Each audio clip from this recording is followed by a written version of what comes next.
Okay, hi guys. We are doing graphing logarithms today. So let's look at the rules first. Here we go. So when we graphed exponents, that was the left side over here. This is exponents. And this other side here is logarithms. That's what we're interested in, right? Same kind of deal. The number inside the parentheses moves things left or right. That's what this says. And then the ones that are outside the parentheses, the K is the one that moves things right and left. Oops, I moved it and then I got all in the way there, didn't I? Let's get this out of here. Okay, so K moves it to the left, which is what we just said. K moves it up and down. That's what we just said. Okay.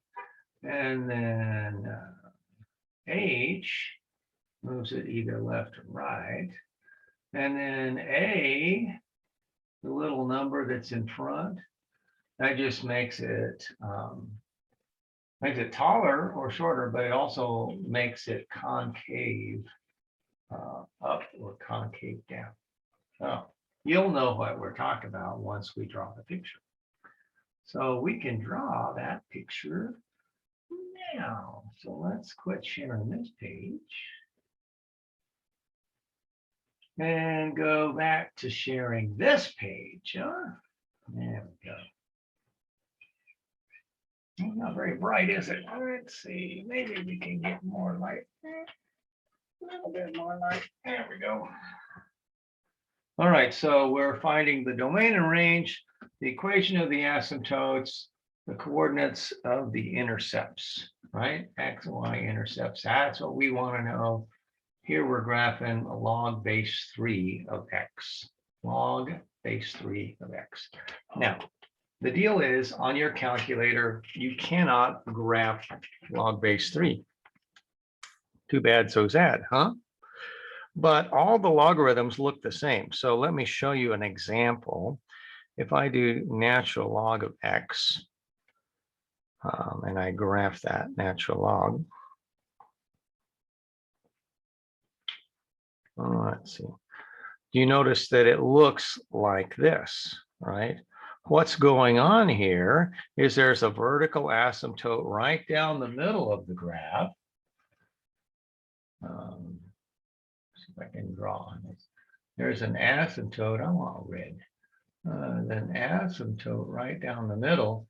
So this thing is getting closer and closer and closer and closer and closer to the asymptote, but it's not going to cross the asymptote, right? So there's a vertical asymptote, it cannot get across. So when I slide it left and right, I'm going to be moving the asymptote, so the whole graph's going to come with it, right? And if I slide it just plain up and down, the asymptote doesn't move, it stays there, but the graph moves, which changes the x-intercept a little bit, right? So this is what every logarithm graph looks like. It goes, this is concave down. Concave down looks like this. It's like your bowl of cereal. If it was like this, it would spill out, right? That's concave down. Right? That's what that is, concave down. Now it's an increasing function. It's going up its whole lifetime, right? It can still be going up, and yet the shape of it is called concave down just because, you know, if it was a bowl, everything would fall out of it, right? Concave up would be the other way. Then it would be holding something inside it, right? That's concave up. So let's get rid of that.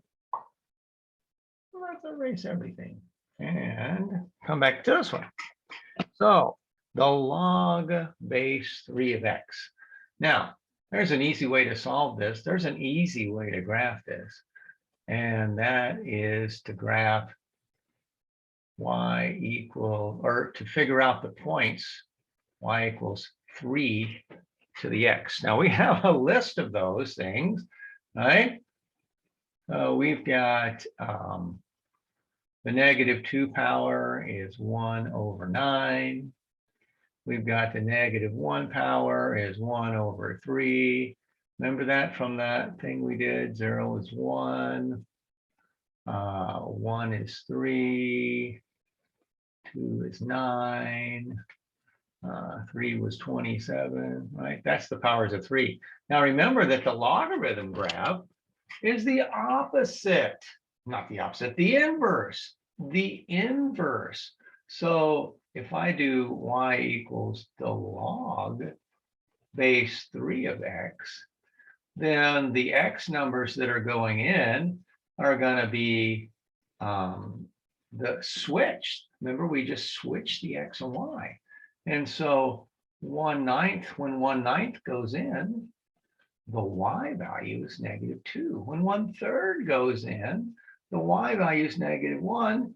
When 1 goes in, the y value is 0. What happened to my 1? There we go. And when 3 goes in, the y value is 1.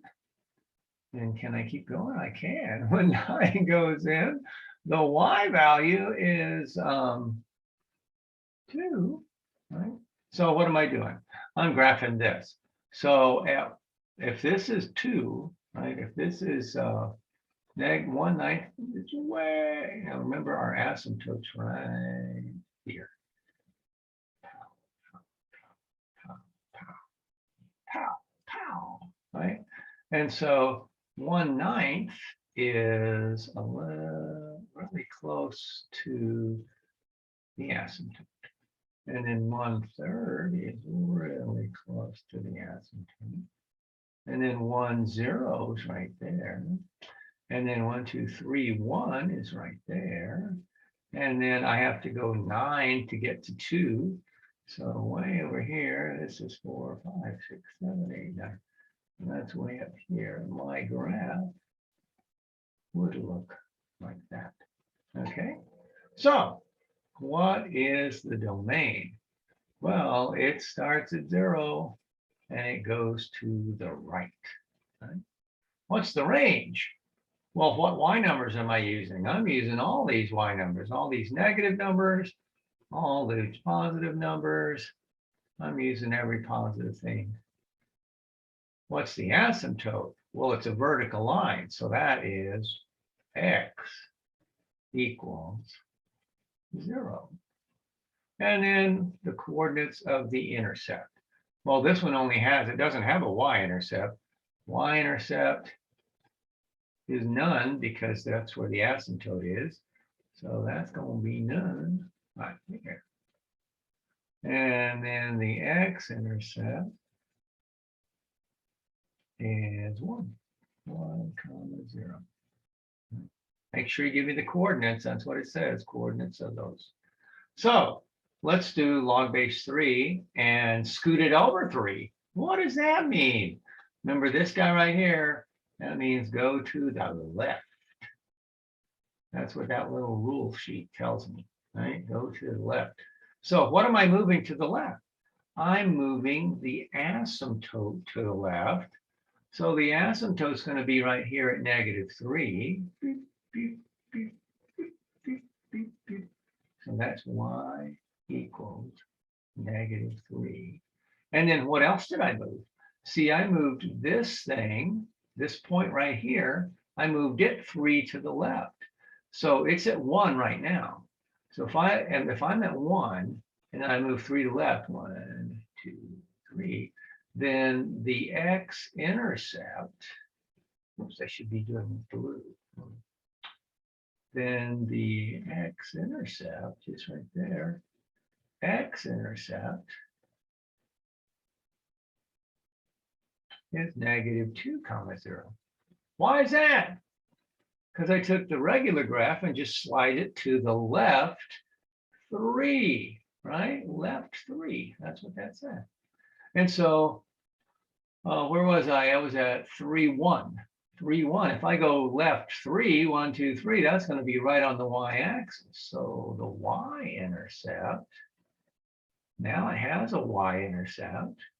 The y-intercept is 0, 1. And then, of course, all the graph looks like that. Yeah. Let's move me so we can see. There we go. Ta-da! That's the graph. Yay! So let's see. This one would move the graph to the right. This one would go to the right because it says minus, right? Minus, I'd move it to the right. So let's do this one because this one's different. It would move it to it would move it down. Because see, this is not inside the parentheses. The difference between this, the one on the left over here, this one moves everything to the right because the number is inside the, trying to spell right, and to the right, we're going to the right. This would move everything over here. The asymptote would be right here. And the intercept would be right there, and the graph would go like that, right? That's the deal. So what would this one look like? It's moving down. So that means this normal graph right here, the one what we have right here, this is the normal graph. I think that's, well, it's supposed to be a 3. It's supposed to be the same. It looks like a 2, but it's supposed to be a 3. So what am I doing? I'm moving the whole thing down. The asymptote, when you move it down, doesn't change anything. It's still right there, right? So what happens when I move things down? Well, I move every point here down, what is that? Down 1. So if I move this one down 1, it's going to move here. If I move this one down 1, it's going to move there. So the x-intercept is going to be right there. This one's going to be right there. This one's going to be right there. This one's going to be right there. My graph, which was supposed to be blue, there we go, is like this. So the asymptote stayed at the normal asymptote, which is y equals 0. So that means there is no y-intercept, but the x-intercept changed because we moved the whole thing down. The x-intercept is, whoa, I'm sliding my paper around. The x-intercept is 3, 0, right? So what's the range? Oh, I didn't do the domain and range over here. So let's do this one. The domain is everything from 0 to infinity. And the range is every number in the whole wide world. How tall is this graph? It goes up forever and it goes down forever. Well, the same thing is true here. The range is every number in the whole wide world, right? But the domain, remember, it started over here at -3. So it's all the numbers to the right of -3. That's what's happening to that one, right? That's what's happening to that one. So I just sketched this graph because it was the same as that one. So whenever it's plus, you go to the left. If it's subtraction, you go to the right. R-I-G-H-T, go to the right. So I moved the asymptote to the right. And then I just drew my picture, which should have been blue, but it works. Okay, that's what we're doing today. So the hint is always find the logarithm that you're interested in by graphing the exponent that's the inverse. So if I'm doing log base 3, which is what these were, if I'm doing log base 3, then I'm taking y equals 3 of the x, find all those values, and then switch the x and y. I know what the original one looks like. Then I can take my original one and slide it left, right, up, down, whatever. Doesn't matter, right? That's the hint. Now you can do today's work. Bye-bye.